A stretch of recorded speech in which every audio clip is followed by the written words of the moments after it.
You're listening to the Recovered Life Show, the show that helps people in recovery live their best recovered lives. And here is your host, Damon Frank. And welcome back to the Recovered Life Show. We're talking about rebuilding trust in relationships. I'm pleased to introduce my guest, Carole Cullen, to the show. Carole is a therapist at My Therapist. How you doing, Carole? I'm doing great. Thank you for having me today. I'm so great to have you on the show. It's your first time on the show, and interesting topic we have, trust. Mm-hmm. You know, so many times when people come into recovery, or even if they've been sober for a long time, Carole, you know, the issue is always trust. There's always a trust issue, right? Right.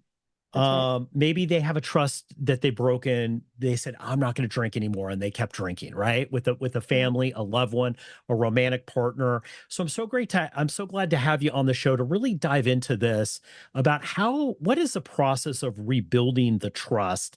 Do you want to just jump in real quick and, tell us a little bit about yourself and this whole idea of trust and why that's important, and that, how we go about starting to kind of rebuild that in the recovery process. Yeah, absolutely. So let me just tell you a little bit about me first.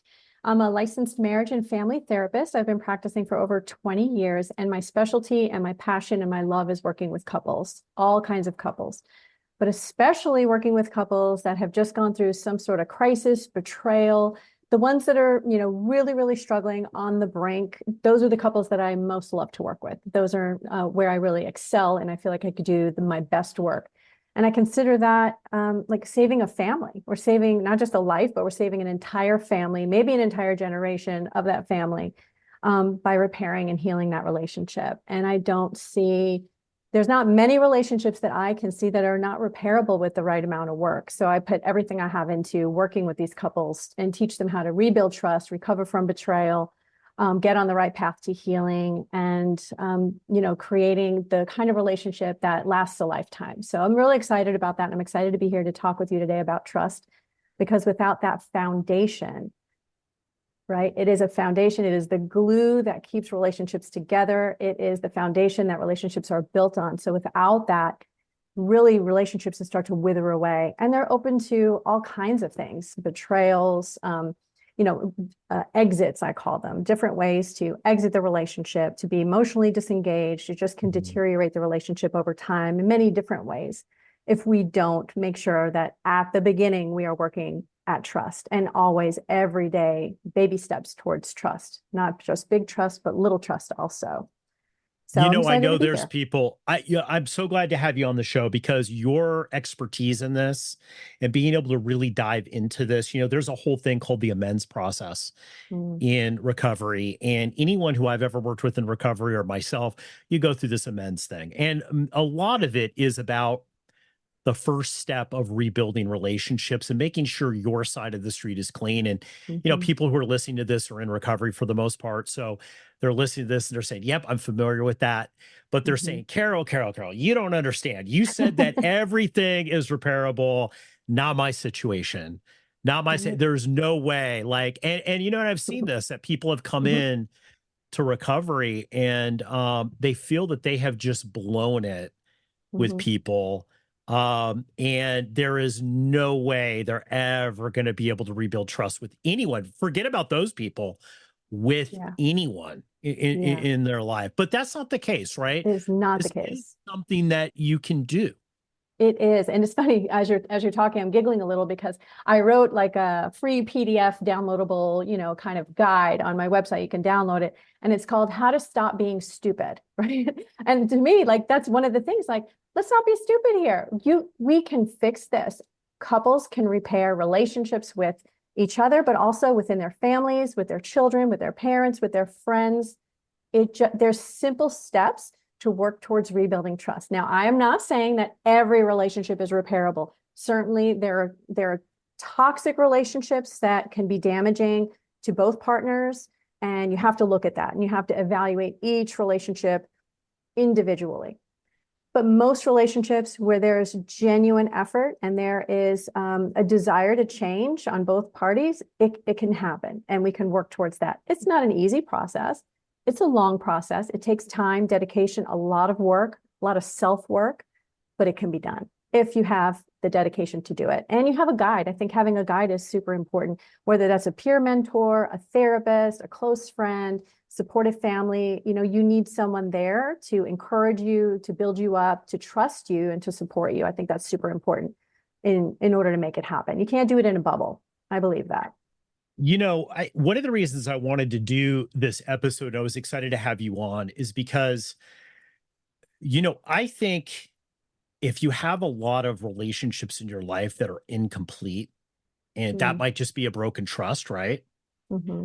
I think over time, even if you're able to stay sober for a year or 2 or 5 years or 10 years, over time, that not being complete in some way, if you know what I mean by that, like complete, like really an understanding that that leads to relapse, because it really, I think incomplete relationships with people, and I'm not just talking about romantic relationships, I'm talking friendships, parents, all that kind of stuff, siblings.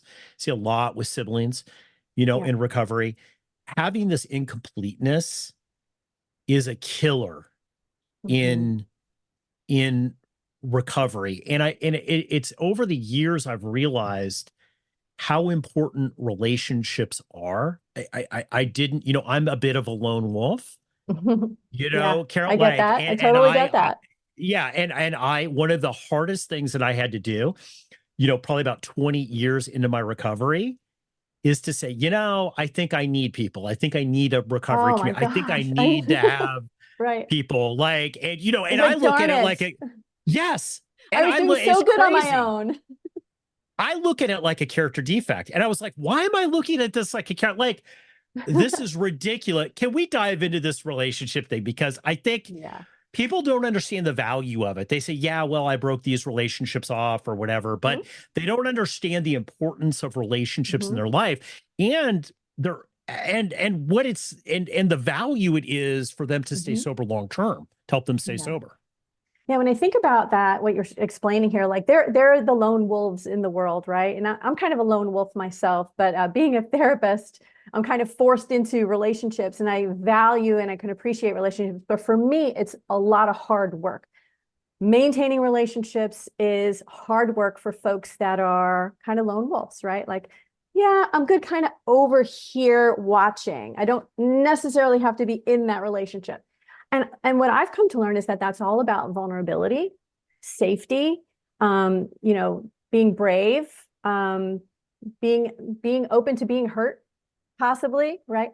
And so it's really, really safe to be the lone wolf over here and not engage in relationships, because no one can hurt me if I'm over here all by myself. I take care of myself. I don't have to rely on anyone. My feelings are protected, and I'm not really vulnerable to anybody else, their feelings, my own feelings. I kind of, all of it goes away. I can contain and regulate myself, right? Does that connect with you? 100%. Vulnerability. Okay, so this is now we're getting into the therapy part of it, right? So like let's get real. The vulnerability with relationships is the scary part, right? Because what is going to happen if I open up? If I open up, what's going to happen? I know, right? It's really scary to think, like, even on a very, very small level, just sharing a small thing, like, I need you, right? Like, I really just need you right now. Can you just really just be here for me, whatever that means for you, right? That's a really vulnerable thing to say. And almost my stomach kind of butterflies a little bit, even as I say it. I'm like, oh gosh, that is such a vulnerable thing to say, because what if they say no? What if they reject you? What if they say you're not worthy? Right? You're not worthy of my time, of my, attention, of my love. You're not worthy of it. You're not good enough. You're not trustworthy, right? You've made mistakes. You're defective. You're broken. There's something wrong with you. Gosh, all that, like, it just comes up, right? And it's scary to put yourself out there and really be vulnerable and ask for what you need, or open and honest with your feelings. especially if you've done wrong, right? Especially if you know I've done wrong, I've hurt people, I've betrayed people, especially if you've done those things, then it comes up even more for you. The fear of rejection. Yes. And it's interesting. Like I'm just starting to kind of see now, and I'm in my 50s, just to, to clarify for anybody out there who's new listening to the show. But I'm realizing, like, I've always known that relationships, and I've always had relationships with people that I understand it's like the important thing. But now I'm starting to kind of see, well, it's important in a different way than I thought of it. It is much more of an internal game. And like, I'm a lone wolf, like what you describe is like, I sometimes like being part of it, but I don't necessarily, I either want to be the leader of it or I just want to be way on. I want to be able to leave. That's control. Right? That's control, right? I'm in control of my feelings. If I'm leading this conversation, if I'm leading this discussion, then I know where it's going to go and I'm not going to let it steer in a direction that will make me vulnerable, right? And if I just stay out of it completely, then I'm safe too. It's all about safety, emotional safety, and control because there's so much at risk. There's the sense of self that's at risk, right? There's so much. I think we all walk around, all of us, with negative thoughts about ourselves. We're not good enough. We're too much. We need too much. We don't need enough. We don't know how to communicate. We don't know how to express ourselves. I mean, there's so many negative messages that we have in our head all the time. And we're always looking for validation in our world from other people that that message is correct. And those are the messages we're looking for. And they're very, very subtle. And I see your eyes get big right there. You're like, oh my gosh, she's right. I can see it, right? Like Yeah, absolutely. We're looking in our world, in our relationships for validation that we're not good enough. And that's sad. It's so sad to go through life and always just want to validate that negativity, that little voice that's in your head telling you you're not good enough. When I work with couples, what I first do is get them to share those negative thoughts. And that's vulnerable in itself, to be able to share with someone, your partner, maybe the person that you think already thinks these things, to open up to them and say, I just feel like I'm not good enough for you. I feel like I'm never going to meet your needs. I feel like no matter how hard I try, I can't get it right. And why would you forgive me for the hurt that I've caused you? I wouldn't forgive me, right? To be able to say that is vulnerable. And the fear is that they're going to say, you're right. That's the fear, that they're going to say, you're right. You're not good enough. You're right. This isn't going to work. You're right. You've hurt me too much. And so we just don't say it. And then we just look for that validation by someone's behavior, maybe a look that they gave us, something they said, perceived rejection. And then we just calculate that in our mind. See, I was right. Why should I make myself vulnerable? Look right there. That's proof. And then we just continue on. It's interesting. I'm thinking back to this experience that I had, and I thought about this last week. This pops in my mind all the time when I think about trust. We're talking about trust. Yeah. I had a service commitment several years ago, about like 8 years ago. I decided that I was going to go to a couple 12-step meetings that were horrible, that were absolutely really bad. And I'd had some time. So I said, I'm going to go. I'm just going to sit there and be of service because these people don't have a lot of people who are coming into this particular meeting. And it was like in a halfway house in a not so great location. And I would go every Sunday when it was really hot in Los Angeles, and I would sit there. And so I got, over a couple months, I got to know these guys. And this one guy was like crying. It was a men's group meeting. This guy was crying. He was holding up these keys and he was like saying, I am house sitting for somebody. I'm going to be a house sitter. And, Carole, I have to say, like, I'm a little jaded. Sometimes I'm saying to myself, it's like, okay, like not that big of a deal, right? Oh, it was a big And deal then for he him. goes on to share that, he'd lived under a bridge for 15, 20 years. He'd ripped everybody off in the world and he'd been sober for 2 years. He would now had a job that they trusted him. And the employer gave him the keys and said, we want you to watch everything that we have, our business, our house, and everything. Wow. And this guy was so moved by it. It was such a big deal. And I think back to that a lot because I think a lot of times we don't appreciate the trust that people have in us. Yeah. I know I have not always appreciated that. I think it's a human condition. We don't appreciate it, but about how really important it is. And that once that trust is gone, Yeah. it's a very, it is difficult sometimes to be able to get that back. Yeah. You don't realize how important it is until you lose it. Yeah. And when you lose that trust, all of a sudden, just everything around you just crumbles and falls apart. And it's hard to function. When you have someone that trusts you and supports you, and you have this mutual respect for one another in a relationship, this deep, deep connection where you can truly be yourself, all of it, right? The ugly parts and the amazing parts. And this person still says, I choose you. You're the one I want. I want to be with you. And I know everything there is to know about you, all the goods and all the ugly and all the things. And know that this could go wrong one day. Know we're going to make mistakes. And I still choose you again and again. Wow. Like it's so powerful, because then you go out into the world with this confidence and this resilience and this belief that you can be trusted, that you are a good person, that you are worthy. Like it just fills you up when you can do that in a relationship. Then you go out into the world. What are some of the things, Carole, that break trust in relationships? I mean, there's some obvious ones in romantic relationships, right? What are some of the ones? What are some of the things that break trust in relationships? I think it could be lots of different things. It could be, we break trust with our partner in many different ways, very, very small ways over time. And then there are like the big ways, right? It's like the big ways might be relapsing, or, disclosing that there's been drugs or alcohol that the partner didn't know about. Infidelity is a big betrayal, a big hurt.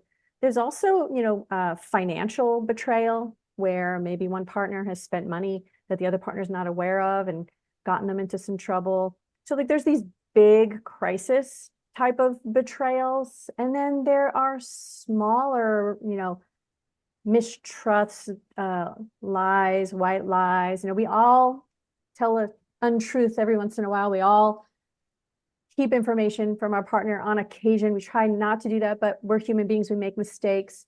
And so I think of trust as a ladder, and we start at the very bottom with no trust. And then the first step is to, basic things, small things, being consistent and, being honest, sharing our feelings, not withholding what we think, but being open and honest and transparent with our partner. And can we build on that trust? And there are steps to that. But in the beginning of relationships, if we're not honest about little things, simple things like, what kind of movies do we like to watch? What kind of food do we like to eat?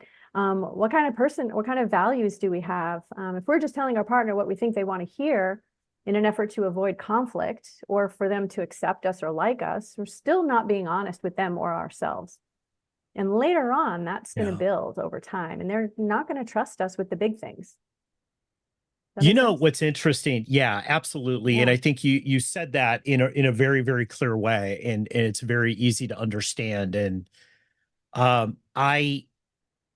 one of the things I think is complicated with romantic relationships, especially in recovery with trust, is many people will come into recovery, the recovery process, because something has broken. They've reached a place where they've reached bottom. Primarily, if there is like a husband, a wife, boyfriend, or girlfriend that has involved a significant other, they've helped them they've basically given an ultimatum, right? We've had a lot of interventionists on. We have interventionists on almost every month, to talk about that process. And the complicated thing I find is that many people, Carole, like I've never met an alcoholic that doesn't have a really great codependent with them. So the codependent is as addicted to changing the alcoholic as the alcoholic is to drinking, right? So it's a very weird dynamic. And a lot of the times the trust also on the other side with the person that's in recovery has been broken as well, because the person's not being honest about why they're addicted to helping. They don't have good boundaries, right? So there's not these good. Can we talk about this whole boundary situation? Because I think this is what leads to most of the unhappiness. Yeah, I think you're right. It's not just trust is not broken in one direction. I find when couples come to me and there's been a betrayal of trust for whatever reason, when I dig a little deeper, the betrayer typically also has problems trusting their partner, which contributed to this problem in the first place.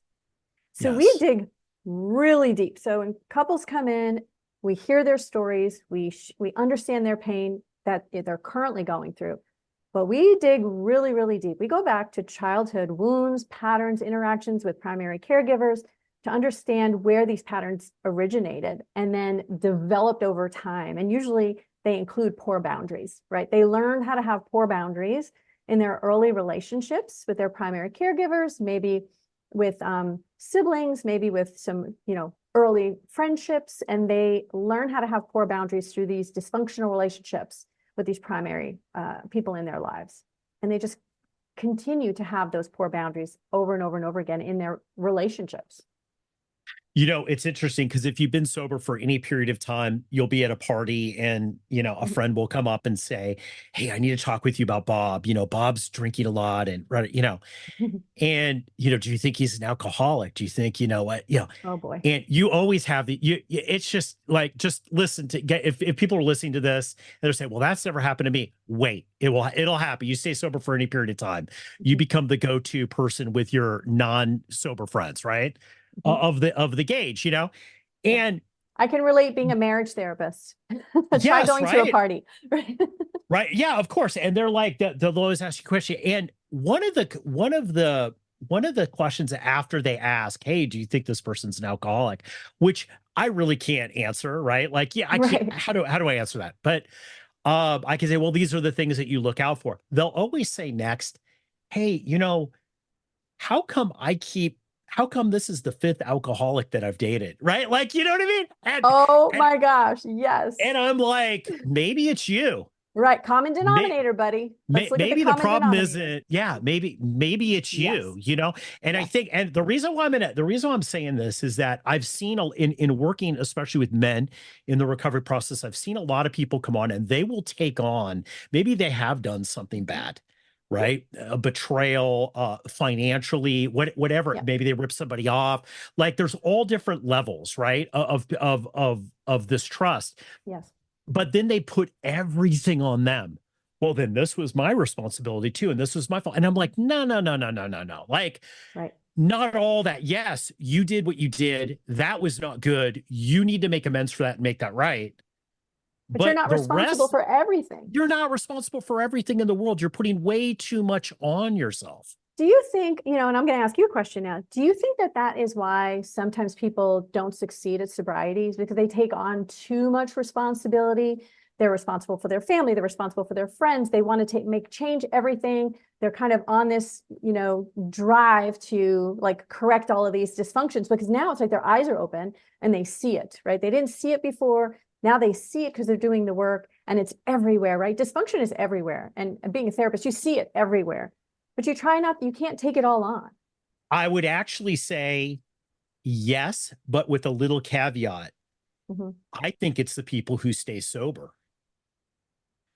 that suffer with it in silence. It's not that necessarily you're going out, because one of the things that I realized is that I was codependent, that I was taking on, that I had, this wasn't until very later on in my recovery where I had successful businesses. And I found myself doing way too much in business partnerships. And then realizing that in some of the friendships that I had expectations. I would then overperform. And then I would be resentful about it, right? And not till later on, I figured out, it's like, wait, hold on for 1 second. Like, this is a me problem. This isn't a you problem. Where did you learn that? Where did you learn how to do that? Who taught you that?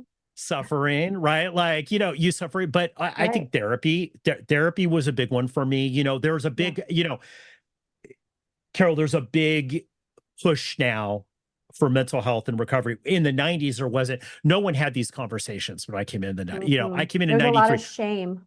No one. Yes. And what made it worse is people would make these amends to people, and they would hear, you're a narcissist. Yes. I could not see that. realizing the other person not really kind of understanding.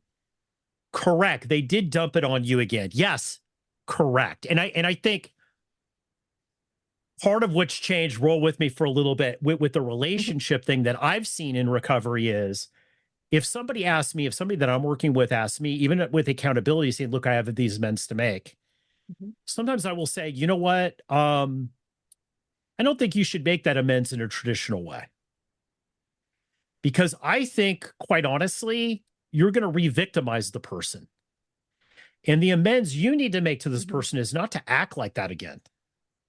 Yeah, I You love need that. not to be like that again. Okay. Like, so if you really are serious, I don't care about your repairing. The repairing for you, yeah, I'm, you know, and I've told The people, it's like, repairing doesn't trump the hurt, right? That you could cause correct. And we by hear these re-traumatizing TikTok someone. stories all the time. Like, you know, people come in, it's like, I'm 10 years sober now. And I went into my employer and told them that I had cheated them and they gave me $100,000, patted me on the back that I'm trying. It doesn't always work like that, right? Like, you Wow. know what I mean? Yeah. It's not always a TikTok story. People sometimes people are not, they are not able to receive any kind of repair. Okay. Forgiveness and repair is a two-person process. Right. Right. Can you talk about that a little bit? Because I Absolutely. think so many people put this on themselves. They go above and beyond, which they should. I believe it's like, hey, if you wrong somebody, you need to make that right as much as you can make it right. But there is a limit, right? Like it is a two-person process. Yeah, I think, it is a two-person process because you can't get forgiveness by yourself. I mean, you can self-forgive, but you can't forgive in a relationship, whatever relationship, on your own. It's a two-person process. And the other person has to be willing to walk through that process with you to start with. And then once they agree to that, there has to be, accountability, atonement, obviously, all those things, a genuine apology, an understanding for the damage that you've caused, and then a promise to never do it again. Right? A promise to never make that same mistake again, if possible. We're human, it happens, but to not intentionally do that. Now, what you're talking about here is like, if my making amends trumps somehow, right, your feelings, then that's not going to work, right? Because the priority in healing is to care for the other person. You're caring for them, you're caring for their heart, you're caring for their feelings, and you're helping them heal. And if what you're doing, which seems really important to you, and I'm sure it is, to make those amends, the way that you're doing it is reopening that wound and kind of re-examining it, and that's hurtful to the other person, then you're not really making amends. What you're doing is a selfish act of trying to heal yourself.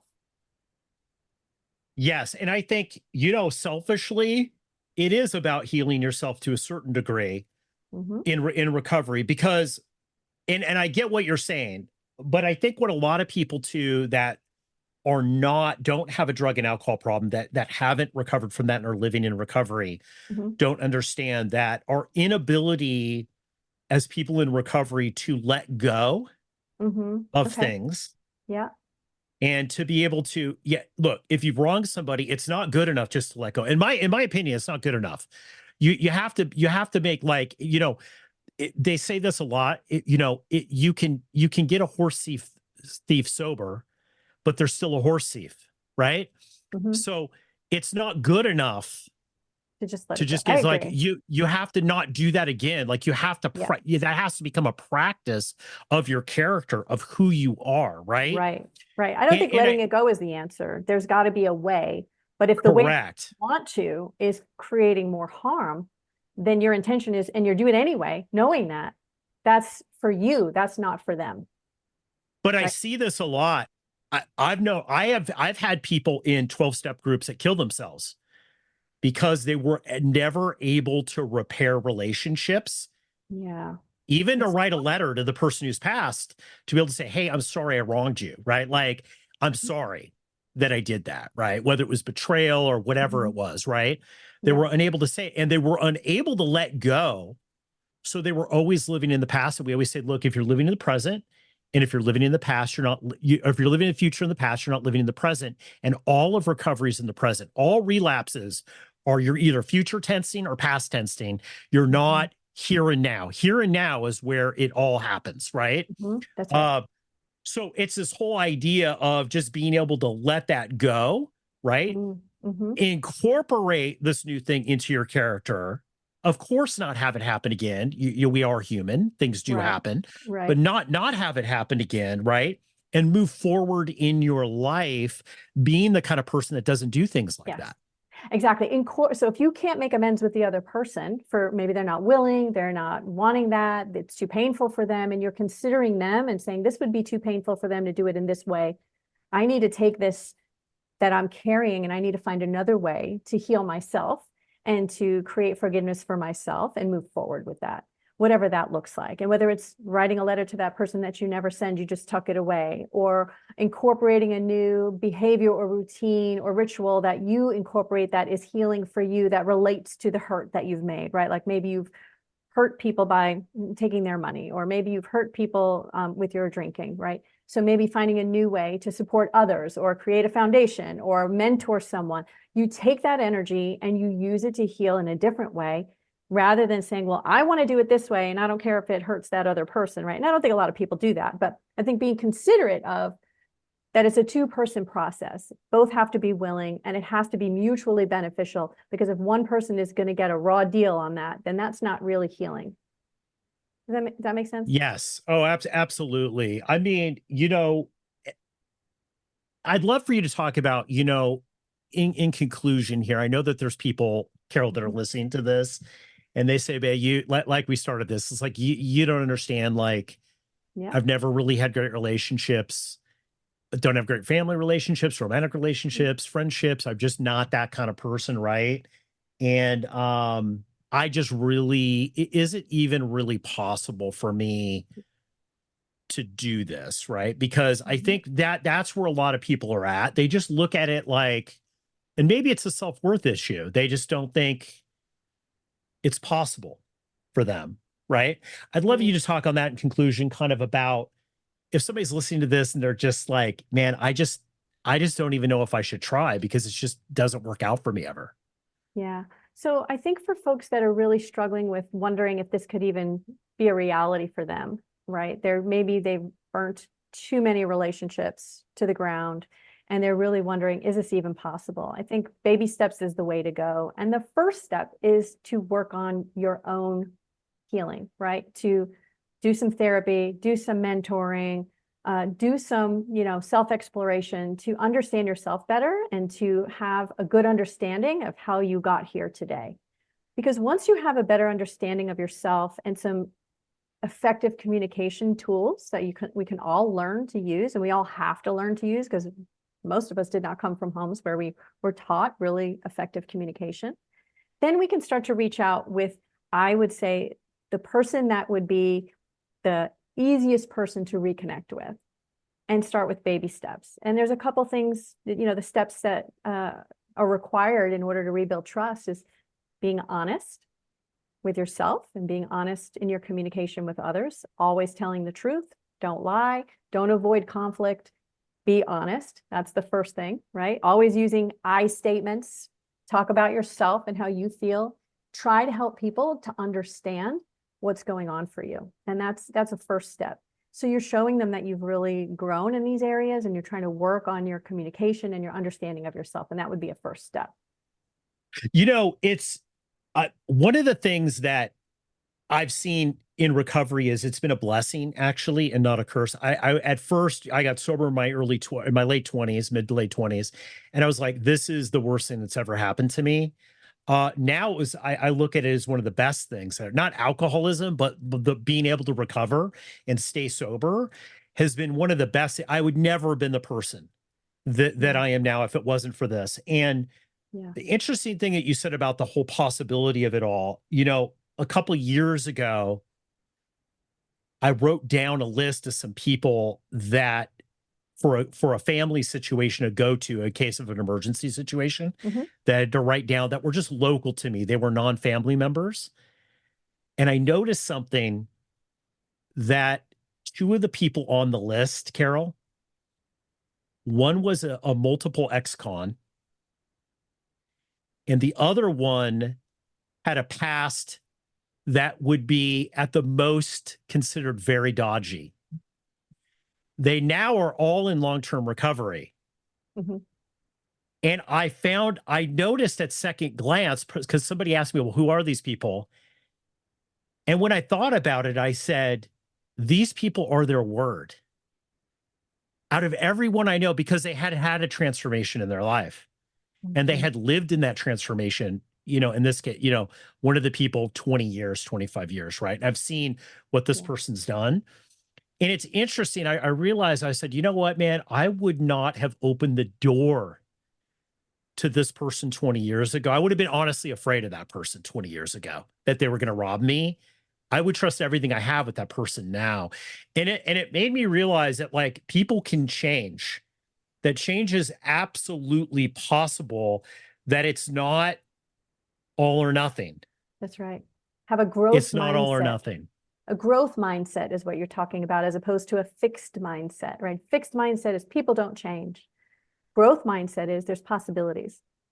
People can change, people can grow, people can learn. And having a growth mindset with people that you're in a relationship with is super important.